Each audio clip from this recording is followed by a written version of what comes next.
Bonjour à tous, amis restaurateurs.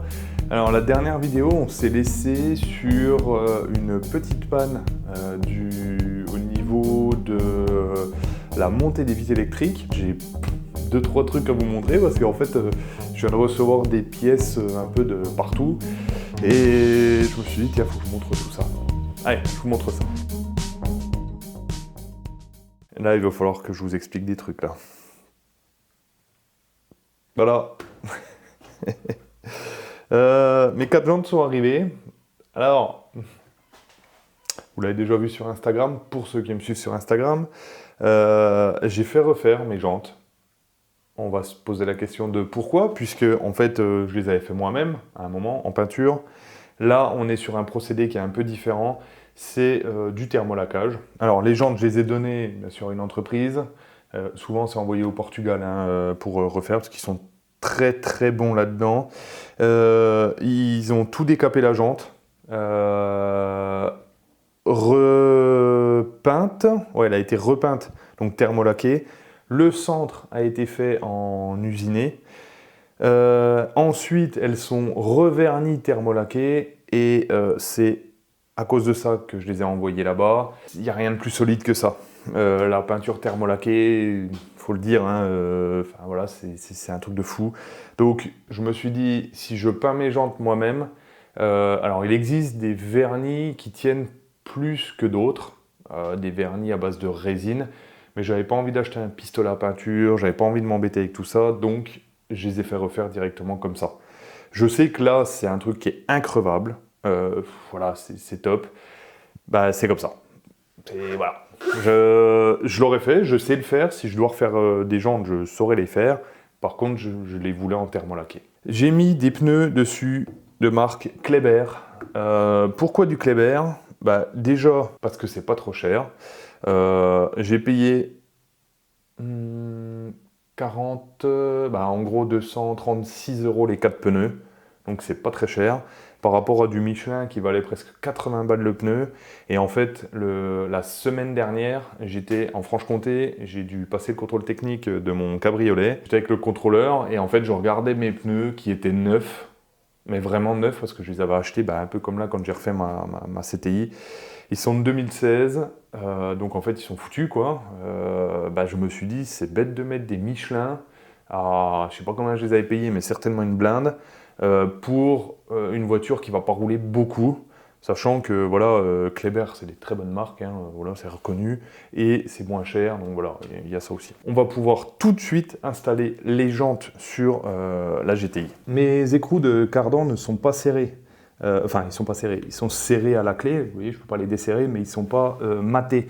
Parce que normalement, quand ils sont matés, après c'est fini, si on veut les ressortir, il faut les changer. Là, je me dis qu'à tout moment, il se peut que j'ai un autre truc à refaire dessus, donc je préfère attendre le dernier moment avant de les mater. Hop. Donc, la petite roue, je peux vous dire que ça, c'est un des grands moments. Ce que je disais sur Instagram, c'est que je ne croyais pas que ce sera un bon moment pour moi de mettre des roues. Mais en fait, je peux vous dire que c'est génial.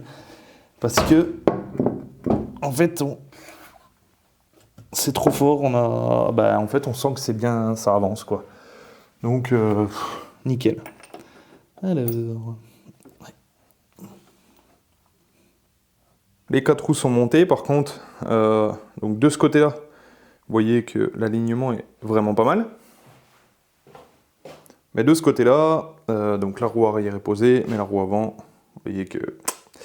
elle est un peu trop sortante. Alors en plus, c'est par rapport à comment est mis le volant pour le moment, c'est-à-dire qu'il ne doit pas être très très droit, si on allait voir. Si, je l'ai mis droit. Par contre, je ne sais pas du tout comment il ne doit pas être centré du tout. Donc pour le faire, je l'avais déjà montré sur le cabriolet. Alors c'est pas pour faire un parallélisme, mais pour on va dire qu'elle soit à peu près droite, parce que je peux vous dire que pousser une voiture qui est comme ça, c'est la misère.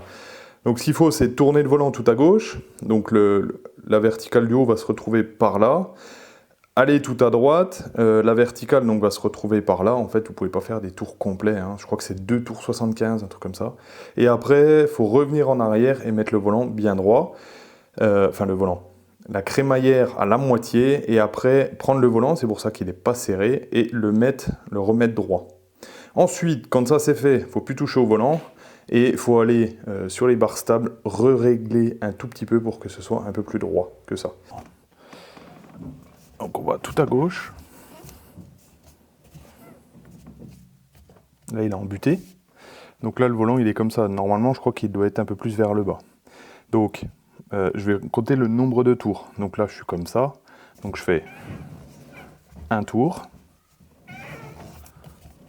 2 tours, 3 tours. Ouais, 3 tours et 3 quarts. Donc c'est pas 2,75, c'est 3,75. Donc là, je suis à 3,75. Donc la moitié, c'est 1,5 plus 0,75.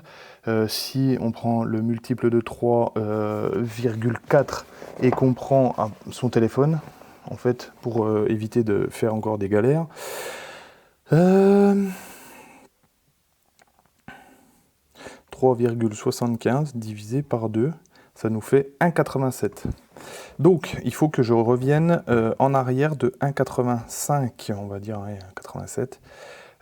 Ça fait donc déjà un tour. Un tour. Et pas tout à fait 87. Donc 75, ça fait là. Voilà. Et un petit peu plus pour dire que. Voilà. Donc maintenant, je désolidarise le volant de la crémaillère. Hein. Là il n'y a que le volant qui tourne. Je le mets droit. Voilà. Et là, normalement, si je vais tout à gauche. Oh. Je suis là. Oh, il y a un truc que j'aime pas là. Il y a un bruit que j'aime pas. Ce serait pas la roue qui touche. Ce qui se passe, c'est que je suis en train en fait de tourner, donc de braquer. Vous voyez que celle-là, elle est pas à fond, mais presque quand même. Hein. Et quand on regarde celle-là, bah, en fait, on croirait qu'on est en mode grand angle drift. Et ce qui se passe, c'est que la biellette qui est derrière, en fait, elle doit toucher sur la roue, la biellette de direction. Parce que, en fait, on n'est pas réglé. Mais quand je dis pas réglé, c'est pas réglé du tout, quoi. Donc, ce qu'on va faire, c'est que je vais reprendre les réglages que j'étais en train de faire. Je vais me mettre au centre et je vais régler les biellettes pour que les roues soient droites. Déjà, ce sera un pré-réglage, entre guillemets. Donc là, je vais aller à fond à droite. Parce qu'à droite, ça n'a pas l'air de toucher. Là. Et on a dit que je revenais déjà d'un tour. Et donc ça, c'est 75. Et là, ouais, c'est là. Là, je suis droit. Maintenant, je vais essayer déjà de mettre les roues à peu près droites comme ça. Donc là, la roue passager, elle est à peu près droite. Et la roue conducteur, elle est trop ouvrante. Comme je dis, attention, hein, c'est pas un parallélisme. Hein, là, c'est juste, je mets à peu près droit. Après, on peut se le taper à la ficelle, à la barre, enfin tout ce qui va bien. Hein. Pour le moment, c'est pas le but. Le but, c'est juste que mes roues soient droites pour que je puisse avancer ou reculer la voiture. Donc, ce que je vais faire, c'est que je vais régler cette biellette de direction. On va aller dessous. Je vais vous montrer comment on fait ça. Alors, on est donc sous la roue. On a la biellette qui est là, avec la rotule qui est là. Vous voyez, il y a un contre-écrou qui est là. Donc ce qu'on va faire, c'est qu'on va desserrer le contre-écrou. Et ensuite, on va desserrer donc, la barre. Parce que si on la desserre, on va pousser la rotule par là-bas. On va écarter en fait la rotule de la biellette. Et ça va nous faire rentrer la roue comme ça. Et bien sûr, si on veut faire dans l'autre sens, on resserre. Là, on voit en plus qu'il n'y a vraiment pas beaucoup de filets derrière l'écrou là. On desserre celle-ci.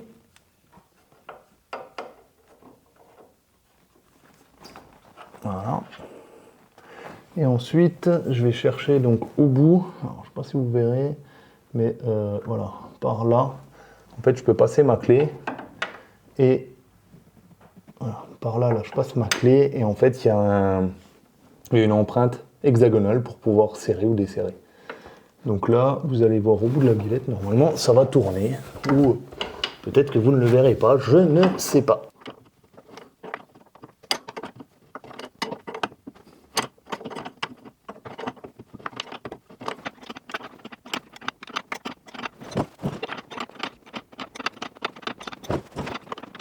Bon, après, pseudo-réglage, la roue est à peu près droite. Même un tout petit peu rentrante, donc c'est parfait. Et la deuxième, elle est juste droite, donc c'est bon. Moi, on est pré-réglé pour pouvoir remettre la voiture sur ses roues. Tant vous dire que là, c'est the moment, puisque ça fait combien de temps que... Oh, ça doit faire 5 ans que la voiture, ou 4 ans, que la voiture n'a pas été sur ses roues. Donc là, cric, et ça redescend, et là, ça va être top, top moumoute. Toi, bientôt fini. Toi, bientôt Lyon, présentation à tout le monde. Il reste combien de temps en fait? Oui, combien? 8 octobre, 8 octobre, 30, 30, 32 jours. 31, 32, 33, 33, 32 jours. Oh, on va y arriver.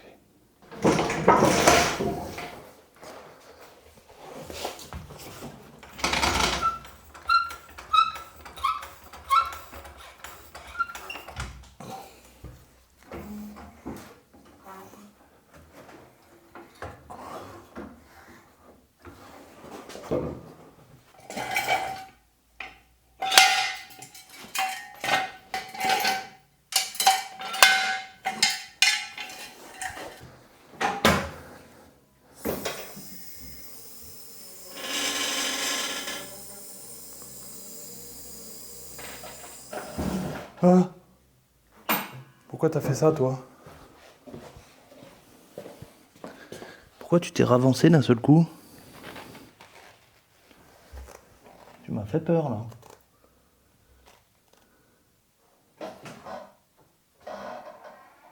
Ça fait flipper.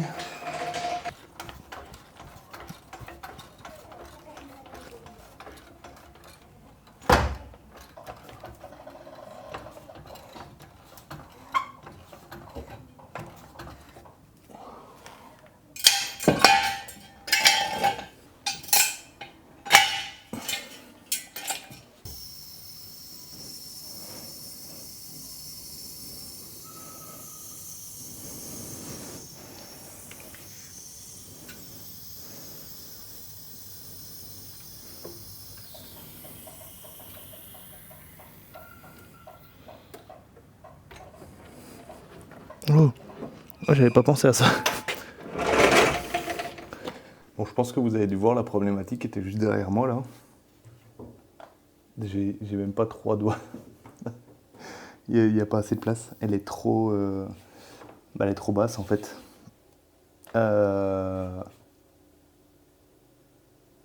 J'ai dû me planter sur leur crantage. Ce qui est sûr, c'est que là, il faut que je la recrante très très haut là. Là, c'est vraiment, c'est pas beau quoi. C'est vraiment pas beau. Il n'y a plus qu'à faire ça. Hein. Par contre, je vais pas vous embêter avec ça parce que clairement, ça va prendre du temps pour pas grand chose. La vidéo, j'ai déjà montré je ne sais pas combien de fois comment on le fait. Donc, je vais m'occuper de ça. Je vais essayer de la remettre à un niveau normal. Par contre, il faut que je prenne la cote au niveau bas de caisse pour savoir combien il lui manque. Et arriver à remonter de ce qu'il faut, quoi. Tu vois que j'arrive à passer la main maintenant, donc on est revenu à une hauteur normale. Je vais te montrer où est-ce qu'on doit prendre les cotes et comment j'ai fait. Là, on est sous le coffre. On peut voir donc la traverse en ferraille qui est là. Et en fait, c'est à partir de ce point-là qu'il faut prendre la taille. Donc, on prend de dessous la traverse, là, jusqu'au sol. Et on doit avoir 46 cm. Donc, il faut bien faire attention d'être pareil à gauche et à droite. Parce qu'on peut bien sûr régler un côté indépendamment de l'autre. Ce que j'ai fait moi pour régler, comme j'ai pas de faux amortisseur réglable, j'ai mis directement mon cric là-dessous, là, sous le bras, et je montais et je descendais. Il a fallu que je règle 2 fois, parce qu'une fois j'étais vraiment trop haut, et l'autre coup j'étais vraiment trop bas. Donc après j'ai fait la moyenne, et je suis arrivé pile poil à la bonne hauteur. C'est pas très dur, mais en fait, on peut, vous voyez qu'un cric, vous mettez là, vous prenez votre cote de faux amortisseur, vous réglez, vous descendez, vous montez, et puis vous trouvez la bonne cote. Donc le train arrière, c'est bon, il est fini, réglé, et il est parfait, vraiment nickel, à gauche et à droite. Nouveau colis. Alors, c'est l'abonné que je vous parle assez régulièrement, Ludo, qui m'aide un petit peu sur le côté technique. C'est-à-dire qu'il me donne des infos puisqu'il a exactement la même GTI que moi, à peu près, peu de choses près. Il me dit un jour, si tu veux, je peux t'envoyer, j'ai encore une ou deux pièces qui me manquaient, je peux te les envoyer. Franchement, il me dit, voilà, je te... Donc, je dis, bah oui. Et il a un de ses collègues qui fait des Vitaloni. Donc, il doit récupérer, je sais pas, il les repeint, il les refait, enfin bon, bref. Et il me dit, il en a 2. Donc, 2 Vitaloni. Et je lui dis bah vas-y go, donc j'ai acheté les Vitaloni et Ludo m'a mis dans le colis en plus des pièces que j'ai besoin et c'est ce colis là. Bon déjà, je vois un truc à travers, j'aime bien parce que je suis amateur aussi de Jack Daniel, plus rhum mais j'aime bien le Jack Daniel aussi. Voilà, il a mis du scotch comme du scotch. Hein.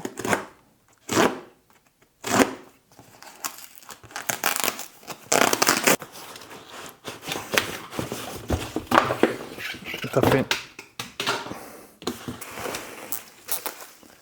Et de 1, une pièce. Et de 2. Oh, des joints. Alors ça, il m'avait prévenu. Alors, hop. Les joints, vous savez, qui vont avec les rétroviseurs. Il m'a envoyé une feuille pour en redécouper. Ça, c'est génial.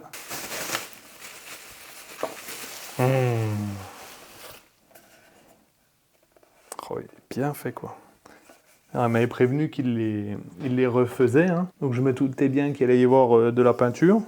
Oui, il y en a. Mais c'est bien fait, quoi. Franchement, ouais, c'est propre. Un petit cache en plastique. Il m'avait prévenu que le bas était légèrement abîmé. Bon, ça va, hein. Hop.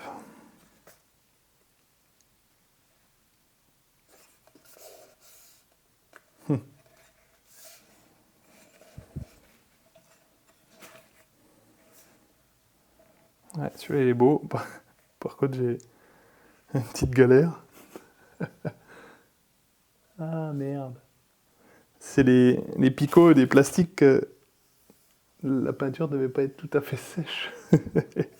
Bon, c'est rien, ça je referai. Petite peinture, c'est pas un souci. Mais pareil, celui-là, ah ouais, il est vraiment nickel celui-là. Le truc qui fait que la restauration, j'aurais pu ne pas la finir en fait. Cette pièce, c'est bête à dire, mais en fait, c'est un levier qui permet que le câble d'embrayage donc, est tiré. Et cette pièce-là, en fait, il y a un axe et ça vient pousser l'embrayage. Vous n'avez pas ça, en fait, la restauration, vous la mettez... vous voyez ce que je veux dire, quoi. Franchement, merci Ludo. Tadam! Ça, c'est le tour de levier de vitesse. Je n'en avais pas. Nickel. Je galérais à trouver ça. Une sorte de plips là pour fermer et ouvrir la voiture. Oh. Par contre, je sais plus si c'est conducteur ou passager. En fait, je voulais pas remonter la voiture parce que j'attendais ça pour voir si je pouvais le remettre, surtout à quelle porte je le remettais. Je sais plus si c'était passager ou conducteur. Donc voilà. Et le dernier, il est là. Nickel. Ça c'est la dernière pièce qui me manquait pour le support de débitmètre. Oh là là, génial. Ludo, il a dû mettre 100 balles de scotch pour faire le colis. Merci à lui, merci à son temps. Merci à toutes les pièces qu'il m'a filées. Ça va me faire avancer et surtout fignoler la restauration. C'est génial. Franchement, c'est top. Donc, merci à lui, merci à son collègue qui fait les Vitaloni, qui m'en a gardé. J'ai 2 Vitaloni, quoi. C'est ouf. Trop bien, trop bien. Je vais installer les biellettes pour le sélecteur de vitesse. Donc celles-là, elles ont une cote un peu définie. Je l'avais pas trop, puis franchement là j'ai du temps à gagner autre part, on va dire. Donc j'ai demandé à Ludo qui m'a envoyé les pièces là. Comme il a remonté sa voiture, puis on en avait déjà un peu parlé, je lui ai dit est-ce que tu peux me donner les codes. Donc il me les a donnés, c'est 30,5, donc 305 pour la grande en côte extérieure, et la petite c'est 125. Donc maintenant, il faut que j'aille installer ça sur la voiture. Il n'y a pas beaucoup de place dessus, donc ce qu'on fait, je vais la mettre comme ça, et je vais prendre une pince, je pense, et clac, je vais pousser, parce que, je vous le dis, là, rentrer ça, des fois, c'est un peu galère. Beaucoup de pinces, et normalement, ça va le faire. Vous voyez que vous voyez pas grand-chose. Donc ce que je vais faire, hop, je vais faire ça, je vous montre ça après. Je vais juste prendre la pince et tout, comme ça, et clac. Et voilà. Je voulais... j'ai essayé de passer les vitesses. Alors, ça me paraît un peu approximatif. Alors, je sais pas si c'est approximatif est le terme quand même. Pas top, on va dire. Par contre, je voudrais essayer c'est d'embrayer pour passer plus facilement. En fait, je me dis peut-être que ça force aussi pour ça. Donc, il faut que j'installe la pièce que Ludo m'a envoyée. C'est vraiment tout simple. Il y a un trou dans la boîte. Il faut visser ça. Par contre, je pense qu'il faut mettre l'axe qui va dedans avec.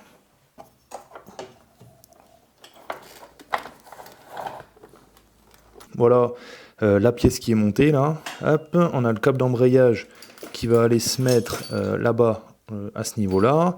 Là, on a le bout du renvoi d'angle qui va sur la fourchette d'embrayage. Et quand on va tirer le câble, forcément, ça va pousser la fourchette. Bon, voilà, c'est monté. Alors, je pense que je suis bon au niveau du montage. J'ai mis donc l'axe, vous voyez, qui est au milieu là. Ouais, non, si je le monte comme ça, on voit plus. L'axe qui est juste là. J'ai mis le ressort là. Je pense que le ressort, c'est pour maintenir les deux ensemble, pour pas que, imaginons que celui-là ressorte un peu trop rapidement et lui ne revienne pas assez vite, l'axe il se retrouve tout seul et il peut tomber. Donc le ressort permet de tout maintenir ensemble. Pour ce montage, franchement, je vous le dis, je pense que même l'axe en lui-même, il y croit pas. Même l'axe là, il doit se dire non mais je vais tomber. Je suis sûr, il se dit ça dans sa tête. Bon, ça c'est fait. J'ai embrayé, je vais vous montrer ça de suite. Alors oui, j'ai embrayé en chaussettes. J'ai pas envie de salir mes moquettes. Alors on a passage de vitesse. Nickel. Ah bah non, je suis bête. Je veux aller choper la marche arrière. Oui, excusez-moi, j'ai pas l'habitude. C'est la première fois que j'en ai une comme ça. Allez. Non. Comme ça. Ah non, la marche arrière, elle passe pas. Là, je passe la première. Pour aller choper la marche arrière. Ah non, elle passe pas.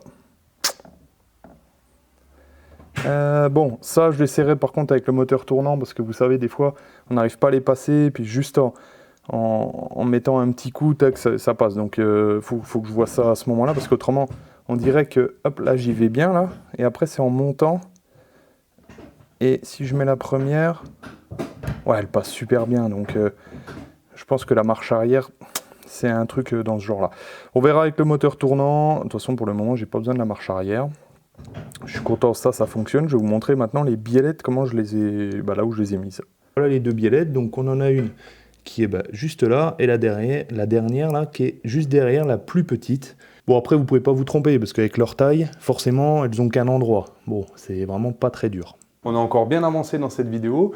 Comme vous pouvez le voir, le capot, il est monté sur la 205, parce que oui, on est un petit peu après Epoch Auto. J'ai un peu d'avance sur les vidéos, j'en suis content, parce que ça me permet déjà, de m'être reposé la semaine après Epoch Auto, parce que j'étais vraiment oxy, mais vraiment oxy, je ne croyais pas que ça pouvait vanner autant. Ça me permet aussi de continuer le montage de la 205 et d'avoir encore de l'avance sur les vidéos. Franchement, des fois, c'est pas du luxe, c'est même super sympa. Dans la prochaine vidéo, il va y avoir en fait à continuer la préparation pour le salon Epoch-Auto. Vous allez voir que j'ai extrêmement bossé avant d'y aller. Donc il va y avoir le coffre, il y a encore 2-3 choses au niveau moteur, il y a une partie à l'intérieur, il y a un peu de taf. Comme d'habitude, vous pouvez me retrouver sur les réseaux sociaux, Facebook, Instagram et Discord. Vous pouvez bien sûr vous abonner à la chaîne, n'hésitez pas, c'est juste en dessous, c'est gratuit en plus. Vous pouvez me laisser un petit commentaire, me dire ce que vous pensez de la vidéo. Moi je vous souhaite à tous une très bonne semaine et surtout, restaurez bien.